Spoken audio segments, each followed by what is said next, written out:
తెలియని చిన్నారిని, కల్లా కపటం ఎరగని 8 ఏళ్ల బాలికని 8 మంది పశువుల్లా హింసించి, వేధించి, అత్యాచారం చేసి హత్య చేశారు.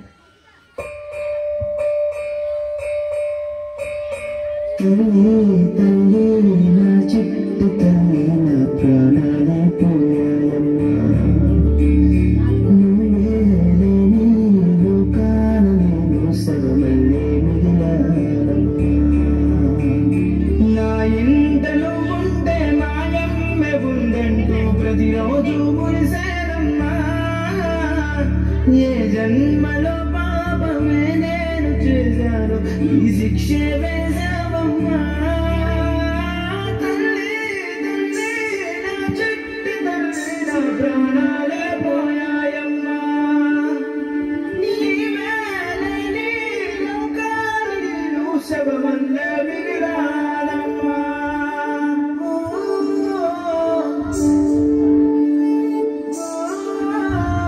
అత్యాచారం చేసి ఊరి తీయాలి, మెడపట్టి గొంతు పసికి కాల పెట్టాలి. నేను చెప్పేదంతా లోకం మొత్తం వినపడాలి. మీ చెల్లి కోసం మీరు జన నిలబడాలి. నేను పాడేది పాటని కాదు, చిన్నారి మాటలే ఇవి. కన్నులు కల్లార తడి కాపాడేదెవరు మరి? అమ్మాయిల వాక్యలలోని సంఖ్యలు బంధించి మరి రంగుల ముగ్గుల పొడి రక్తంగా మారిని పడి. మమ్మీ నువ్వు ఇంట్లో వదిలేసి వెళితే, అంకల్ నా చేయి పట్టి మీద పడితే, ఏమని చెప్పను నేను, ఎవరికి చెప్పను నేను. మీరే నేర్పించారు పెద్దలు దేవుళ్ళు అని, మమ్మీ పుట్టించాడు డాడీ నన్ను. అసలు వినాలనుకున్న నేను చందమామ కథలు, ఆడపిల్ల బాధలన్నీ చెప్పుకునే బదులు పుట్టగానే చంపేస్తుంటే తప్పుతుండే విసురు. చిన్న బట్టలు వేసుకుంటే చంపేయాలా, ఇంకెన్ని రోజు దాచుకుంటే ప్రాణం ఇలా. నేను చదువుకోవాలా లేదా బడికి వెళ్ళాలా, న్యూస్ పేపర్ మెయిన్ స్టోరీ అయిపోయాని వాళ్ళ.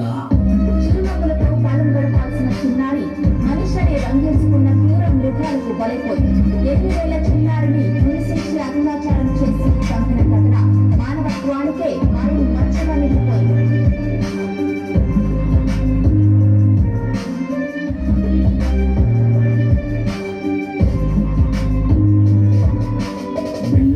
పిల్లాన్ని కాలేజీకి వెళ్ళాను, డిస్టింక్షన్ కొట్టేసి డిస్ట్రిక్ట్ లో దాటాను. సిటీకి రాగానే సిటీలు కొట్టారు, నల్లగున్నానని నేను నవ్వుల పాలయ్యాను. తల మీద చీవేసి దీవించి గురుగులు నడు మీద చీవేసి కోరారు పరుపులు. జింక పిల్లలాగా నేను తీశాను పరుగులు, చనిపోయిన కూడా మీద పడ్డారు గురుగులు. ఏదో సాధిద్దామని క్లాసెస్ కి వెళ్తే ఓ వ్యక్తిలో అంటూ నా వెళ్తాడనే చిన్న చూపు చూసి నా చున్నీ లాగాడు.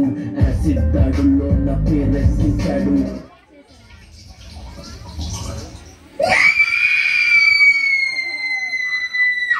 రోడ్డు మీద రేపు చేసి లోకల్స్ చంపారు. ఇది విన్న మా డాడీ కుక్క పెట్టి వచ్చాడు. క్యాండిల్ పట్టుకొని వాకింగ్ చేస్తారు, క్యాండిల్ ఆరిపోగానే ఇంటికి వెళ్ళిపోతారు.